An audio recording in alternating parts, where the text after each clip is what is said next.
Madame, Monsieur, bonsoir et merci d'être avec nous. Toutes nos excuses pour ces quelques minutes de retard. À la une ce soir, coronavirus, chiffre record ce samedi. 13 nouveaux décès enregistrés, 328 nouvelles contaminations, dont 208 cas communautaires.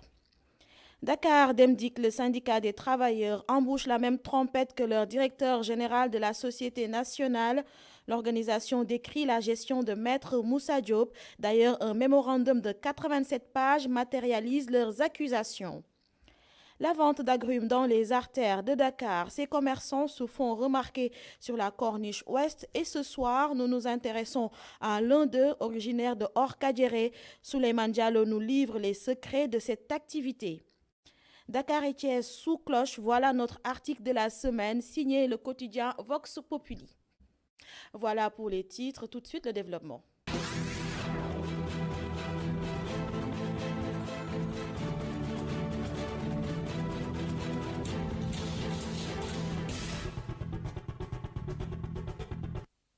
Bienvenue à tous. Coronavirus, un point du jour avec des chiffres records.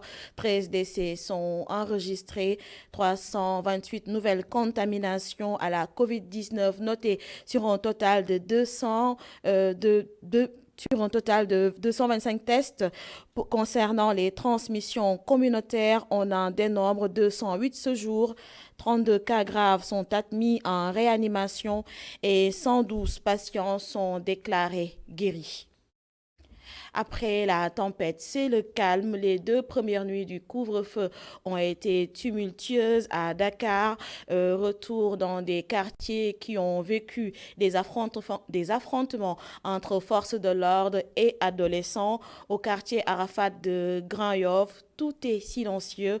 Même constat à la Médina. Partout, un important dispositif sécuritaire. Boubacar Dia et Moussa Fall. Première nuit de couvre-feu à Niaritali et Grand Dakar, Médina, Grand Yoff, Guédiawaye, même à Mbour. Le deuxième jour, des heurts ont aussi éclaté à la Médina et à Guédiawaye. Troisième nuit de couvre-feu, il est 21h passé de 15 minutes. Certaines personnes bloquées par les embouteillages font une course contre la montre. Ici, à Grand Yoff, la deuxième nuit du couvre-feu était chaude dans le quartier Arafat. Ce soir, c'est le calme plat. Ici, le dispositif sécuritaire est bien présent.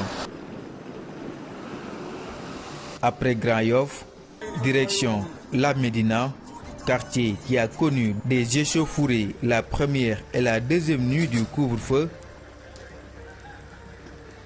Ce soir, l'armée a délocalisé son camp ici aux allées du Centenaire, de même qu'ici à la rue 6. Des policiers et gendarmes en tenue ou en civil font des rondes. Ainsi, force revient à la loi. Les quelques récalcitrants se seraient résolus à rester bien au chaud chez eux. D'ailleurs, selon le porte-parole du Bureau des relations publiques de la police nationale, durant les 2 premiers jours du couvre-feu, 147 individus ont été interpellés à Dakar et à Thiès. Sur les 147, les 126 ont été arrêtés dans la capitale sénégalaise et ils sont poursuivis pour trouble à l'ordre public, acte de vandalisme, participation à une manifestation interdite et destruction des biens publics et privés. 1100 éléments en tenue et en civil sont actuellement sur le terrain pour faire respecter le couvre-feu. Baisse du chiffre d'affaires, fermeture de boutiques plutôt que d'habitude avec un réel manque à gagner. Voilà l'effet du couvre-feu chez les commerçants qui pourtant subissent déjà en plein fouet la pandémie de Covid-19. C'est un reportage de Aïssatou Kane.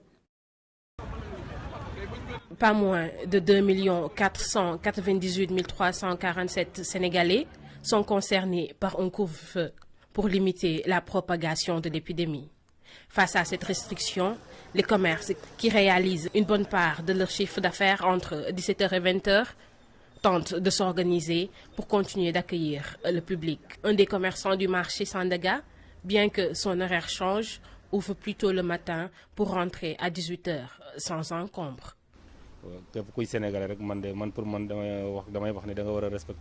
Je pense que tous les Sénégalais doivent respecter les mesures barrières. Il faut que nous soyons organisés. Nous débutons nos ventes vers 7h et 8h et à 18h, nous rangeons nos bagages. Comme nous savons que le couvre-feu c'est à 21h, nous faisons de notre mieux pour ranger nos affaires et qu'à 20h, que nous soyons chez nous. Parfois, nous rencontrons des difficultés, mais on s'arrange quand même.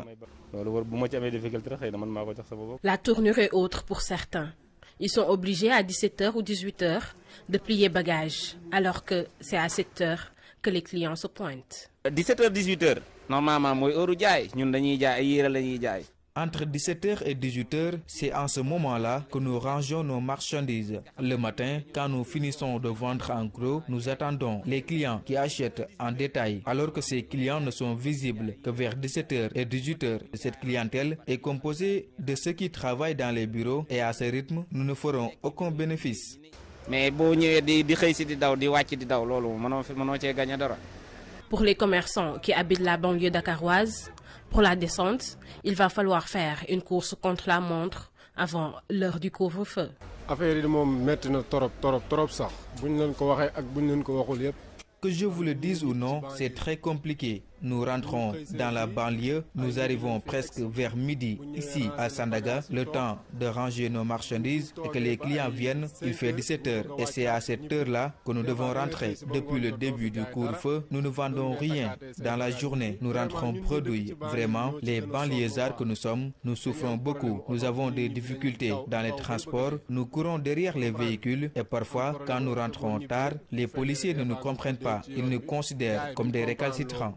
Samba boy nga wala ben taxawaalukat nga dañ lay japp di la torturer di la def ay affaires yo xamanteni jaaduwul quoi. Même si le couvre-feu démarre à 21h, ces commerçants du marché Sandaga vont devoir baisser le rideau plus tôt que prévu, ce qui n'est pas sans conséquence sur le revenu. Ils plaident vivement pour la fin de ce couvre-feu. Le couvre-feu n'épargne pas non plus le fonctionnement des entreprises. Celles-ci s'organisent en réajustant leurs horaires d'ouverture. Aïssatou Diack. En pleine réunion, en train de discuter des nouvelles mesures des autorités, l'état d'urgence et le couvre-feu. Un casse-tête pour les entreprises. Celles-ci comptent prendre les devants en réajustant les horaires de travail. Il s'agit de 21 heures. Ça impacte quand même la capacité de notre personnel à pouvoir rejoindre le lieu de travail et rejoindre leur domicile. Donc nous avons un peu été pris au dépourvu et donc aujourd'hui nous sommes en train de voir quelle catégorie de personnes nous pouvons libérer plus tôt pour leur permettre de rejoindre leur domicile sans être sur la pression des moyens de transport. Donc vous nous avez trouvé en pleine réunion sur justement les mesures à prendre pour aider ce personnel-là. Donc forcément nous allons avoir des ajustements. Absolument, je pense qu'il nous faudra au moins une semaine d'ajustement pour retrouver notre niveau de productivité habituel. Mais c'est sûr que cette semaine et celle qui vient nécessitera que nous prenions des ajustements pour justement avoir la continuité d'activité et ne pas perdre en termes de productivité. Au demeurant, nous aurions préféré bien entendu que ce couvre-feu soit un peu plus tardif, de sorte à ne pas impacter la possibilité de notre personnel de rejoindre leur domicile sans être sous la contrainte du couvre-feu. Cette nouvelle mesure aura sûrement un impact sur le travail, surtout en ce nouvel an. Mais c'est surtout sur la productivité parce que nous sommes en début d'année et nous avions de grands défis. Et donc c'est ça qui va peut-être nous perturber sur la première semaine. Pour nous ajuster en conséquence. Nous espérons peut-être également que le couvre-feu peut être retardé d'1 heure ou de 2, auquel cas nous ferions face à aucune difficulté. Le télétravail sera réédité pour certains employés, comme lors de la première vague. Bon, heureusement, nous avions déjà, avec les premiers couvre-feux, nous avions déjà mis en place des dispositifs pour permettre le télétravail.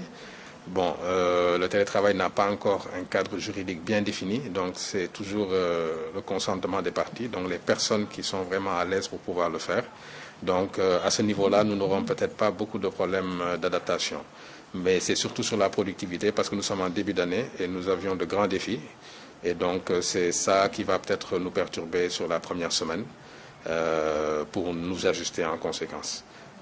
Nous espérons peut-être également que le couvre-feu peut être retardé d'1 heure ou de 2, auquel cas nous ferions face à aucune difficulté.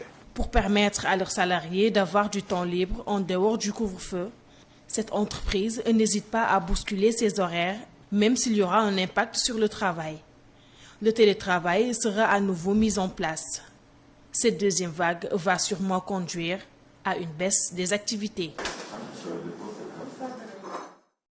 Et autre chose, le syndicat de la société Dakar Demdik en phase avec son nouveau directeur général, Boun Khatab Silla, qui accuse son prédécesseur de mauvaise gestion. Mieux, le secrétaire général de la centrale syndicale informe de l'existence d'un mémorandum de 87 pages qui dénonce ce qu'il qualifie de manquement dans la gestion de la société de transport par Maître Moussa Diop. Mamadou Goudjabi est joint au téléphone par Abdourahman Li. Il a fallu beaucoup de courage pour pouvoir parler d'un prédécesseur. C'est déjà beaucoup de choses. Tout ce qui a été révélé, les travailleurs l'ont d'abord déjà révélé, mais à un niveau beaucoup moins certifié que ne l'a dit le DG, parce que ayant à travers lui des chiffres. Mais lorsque Moussa Diop a été attaqué par les syndicalistes et qu'il a nié personnellement en tant que secrétaire général de la centrale OGTF et en tant que membre de l'Union démocratique des travailleurs de Dakar dirigée aujourd'hui par Alioune Badara Konaté, nous avons écrit un mémorandum de 87 pages où la plupart des griefs qui ont été énoncés par le DG Boun Khatab Silla sont déjà dans le mémorandum. Donc nous sommes en phase avec sa position de clarification, nous sommes en phase avec sa position d'une mauvaise gestion de son prédécesseur. Reste maintenant que nous allons vous revenir beaucoup plus en détail par rapport à tout ça au moment venu. Toujours concernant cette affaire, le mis en cause compte apporter des précisions sur les accusations. Maître Moussa Diop sera en conférence de presse ce lundi. Le ministère de la fonction publique et du renouveau du service public lance le processus d'élaboration du plan stratégique de développement du Centre national de formation d'action à Rufisque pour mieux assurer la formation continue des agents de l'administration. Le CNFFA se doit d'être un véritable centre de référence en matière de formation continue des agents de l'État, selon Mohamed Lamine Sissé au micro de Babacar Seck. Le taux de fréquentation du CNFA, sa fonctionnalité ne dépasse pas les 10% dans l'année. Malgré ces investissements, le CNFA ne fait qu'abriter des formations qui proviennent d'autres structures. Hormis bien sûr la formation des nouvelles recrues, le CNFA n'a pas d'autres structures qui lui permettent, par exemple, de pouvoir développer la formation qui pourra lui permettre de développer aussi une bonne ressource humaine.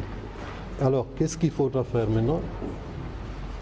Le ministère de la fonction publique a pensé qu'il faudra une ressource humaine qui sera le levier de la performance. Et pour cela, qu'est-ce qu'il faut?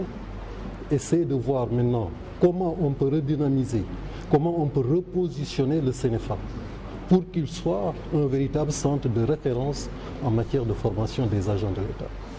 Parce que tout est basé sur les ressources humaines. Quand on parle d'administration performante, quand on parle de développement, il faut la formation.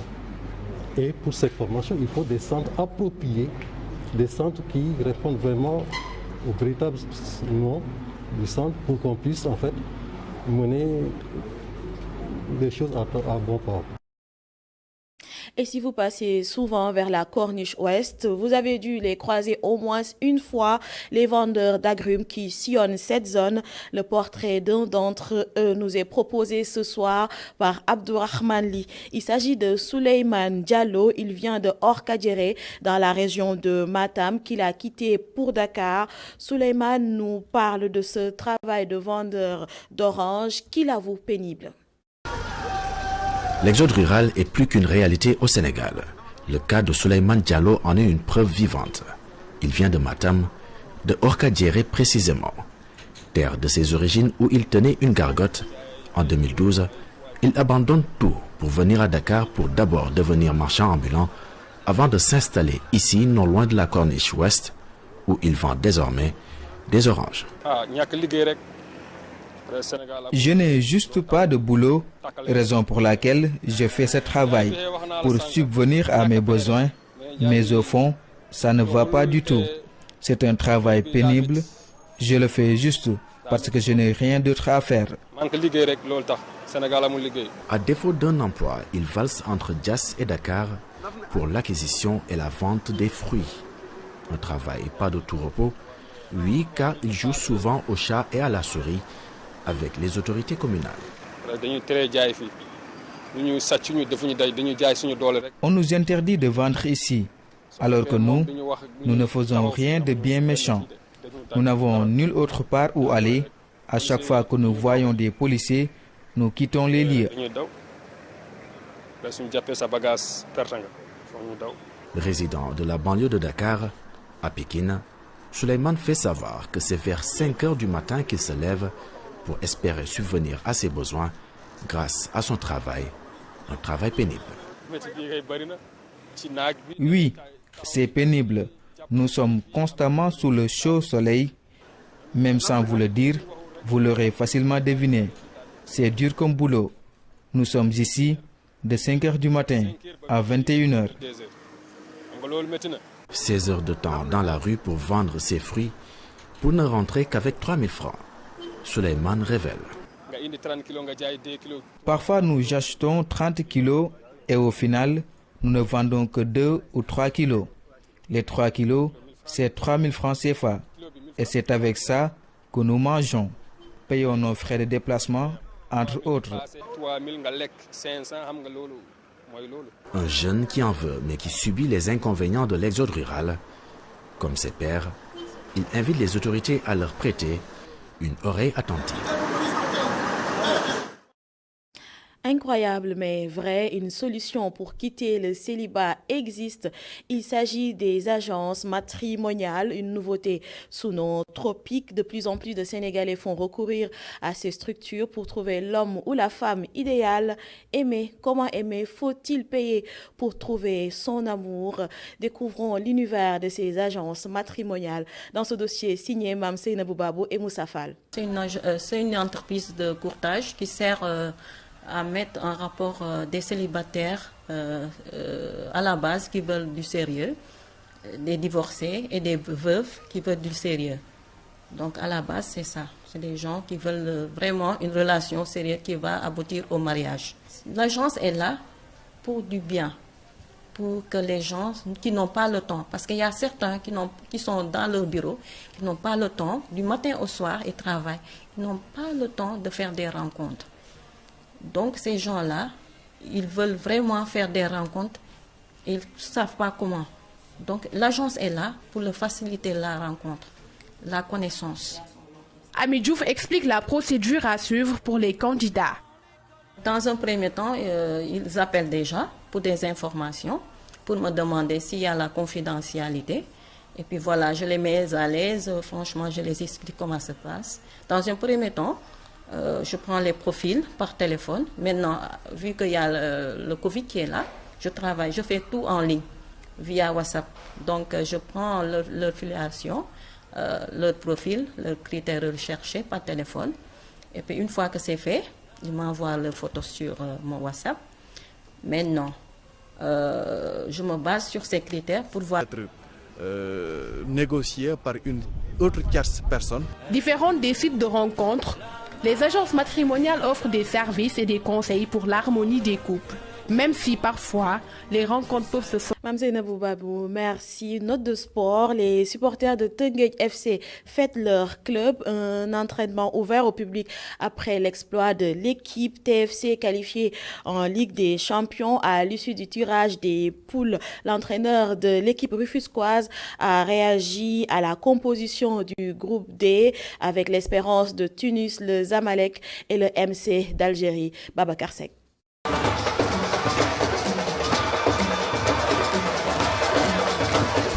qualification en phase de poule de la Ligue des champions africaine, Teungueth FC a retrouvé ses supporters au stade Galandou Diouf. À l'issue de l'entraînement, le coach est revenu sur les chances de son équipe après le tirage des poules. Je pense que les gens se focaliseront sur les noms des clubs. Je regarde les noms des clubs, mais c'est pas ça qui m'intéresse. Ce qui m'intéresse, c'est ce que ces clubs, ce qu'ils sont capables de produire sur le terrain. C'est ça qui fera la différence. Il ne faut pas se focaliser sur le nom des équipes parce que sur la durée, ça peut être un facteur bloquant. C'est ce qui nous est arrivé sur le premier match contre le Raja. Parce qu'on a tellement parlé de ce club, de cette équipe, alors que l'histoire d'une équipe ne rentre jamais sur le terrain. C'est 11 joueurs qui vont rentrer après. Teungueth FC doit s'appuyer sur le match contre le Raja pour bien aborder la compétition. Le match de mardi qui peut être une belle leçon au niveau de l'état d'esprit parce qu'on s'est adapté aux conditions climatiques qui étaient là-bas et ils ont fait le match qu'il fallait. C'était un match d'or. À ce niveau, c'est ça qu'il faut, être présent dans les moments clés. Et ils l'ont été. Après, j'espère qu'ils vont tirer les enseignements nécessaires et continuer à avancer parce qu'il faut qu'ils grandissent en tant que footballeurs et en tant qu'hommes, c'est important. Youssouf Dabo ne se fait pas de soucis sur le fait de jouer une compétition nationale et africaine. Moi, je me voyais déjà dans les poules de cette compétition. Après, on a un effectif assez large qui est capable de tenir dans les différents tableaux. Ça, il n'y a pas de souci. Après l'exploit sur le plan africain, Teungueth FC va retrouver la réalité du championnat de Ligue 1 à Thiès dès dimanche contre le Snaps Excellence. L'état d'urgence assorti d'un couvre-feu continue d'alimenter l'actualité. L'article de la semaine s'est également intéressé à ce sujet. À l'honneur aujourd'hui, Vox Populi avec le titre suivant « Dakar et Thiès sous cloche » pour le rédacteur en chef du journal Harouna Dème. Cette décision était prévisible vu l'ampleur de la pandémie du coronavirus. El Hadj Malick Cissé et Moussa Fall.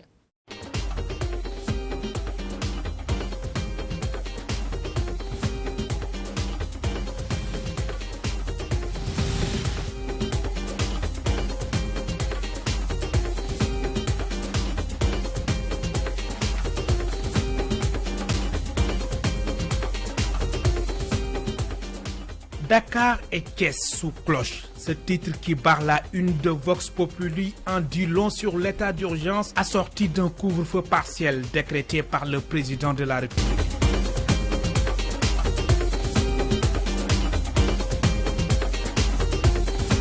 Mettre sous cloche, comme l'expression l'indique, c'est un peu placé sous étroite surveillance en quelque sorte. Sécuritaire, au-delà même, on parle dans ce cas de figure d'un état d'urgence à la limite sanitaire. Donc le soir, les gens sont confinés finalement. Donc on revient à une situation qu'on a vécue au mois de mars jusqu'au 30 juin, du 23 mars au 30 juin dernier. Sauf que là, c'est spécifiquement ces deux régions où d'après les autorités, il est fait constat qu'effectivement 90% des cas de Covid au Sénégal ces 2 derniers mois sont relevés dans ces deux régions de Dakar et de Thiès.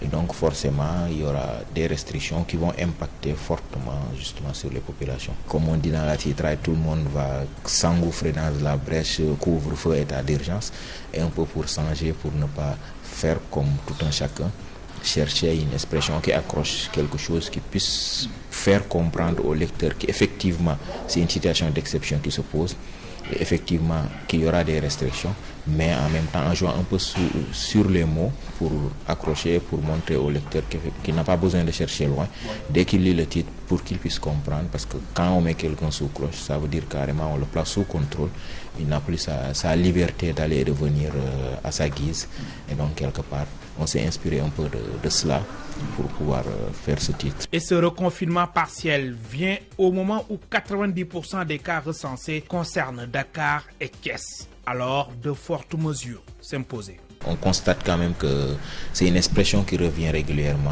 dans les discours du président Macky Sall depuis le mois de mars. C'est la 5e ou la 6e fois qu'il use de cette expression en disant que l'heure est grave. Et si on en arrive à décréter un état d'urgence dans un pays, forcément c'est que c'est l'heure, parce que l'heure est grave. Et donc c'est plus encore pour attirer l'attention des gens et leur montrer à quel niveau on se situe aujourd'hui par rapport à cette situation sanitaire, cette crise sanitaire qui empêche de tourner, alors qui empêche les gens de vivre. Parce que dire l'heure est grave alors que lui-même il nous avait conseillé d'apprendre à vivre avec le virus, ça veut dire quelque part qu'il y a un aveu de taille, celui d'un échec, sous-entendu que l'heure qui était grave déjà depuis des mois est encore plus grave. Certainement que ce qui a été fait pour contenir l'évolution de la pandémie n'a pas donné les résultats escomptés. L'heure est grave, dixit le chef de l'État. Tolérance zéro. Les forces de défense et de sécurité sont sur le qui-vive pour le respect strict des mesures barrières. Depuis 2 semaines quand même, on entendait dans la communication du chef de l'État un discours, une tonalité qui laissait présager qu'il allait se passer quelque chose si la situation ne s'améliore pas et si elle continue d'empirer. Et le constat, il est là. C'est qu'on est passé d'une période où on était à une quinzaine, une vingtaine de cas pendant le creux de cette épidémie-là. On a connu une seconde vague qui, au-delà du nombre de cas, qui explose, parce que même durant la première vague, on ne s'était pas retrouvé dans une situation où on avait des 197 cas en un jour, ce qui est arrivé cette fois-ci.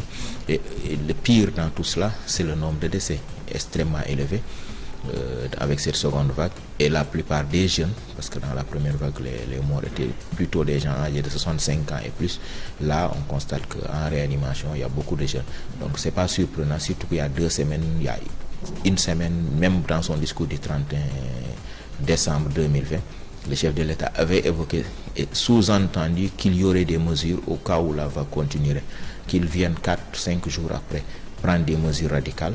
C'est certainement que les Sénégalais n'ont pas perçu son message d'alerte. Il les avait mis en garde, ils n'ont pas pris en compte cette mise en garde. Et voilà qu'aujourd'hui, ils se retrouvent dans une situation où ils sont dans la contrainte. Parce qu'il avait dit lors d'une de ses sorties, je pense que c'était vers le 21 ou le 22 décembre, que si les gens ne font pas les efforts nécessaires de port et de respect de port du masque obligatoire et de respect des mesures de distanciation sociale et de mesures barrières, il allait être obligé de prendre des mesures radicales et on y est là. Le vaccin contre la Covid-19 est très attendu. La mise en œuvre de la stratégie nationale de vaccination des populations préoccupe le président de la République. Pas de temps à perdre, le processus est en cours. C'est pas très surprenant parce que le monde entier s'organise pour se faire vacciner.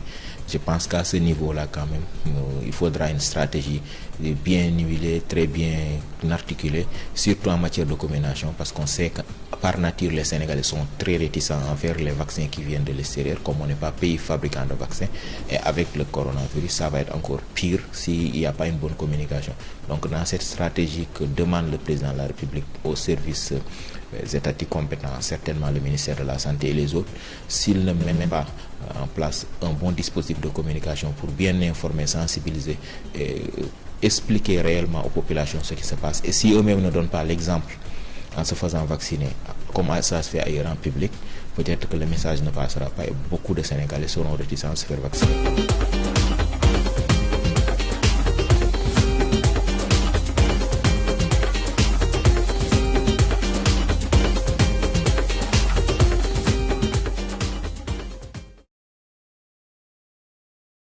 Ainsi se referme ce journal, mais l'information continue sur www.emedia.sn. Je vous retrouve demain pour un autre 19h45. Très bonne soirée. Au revoir.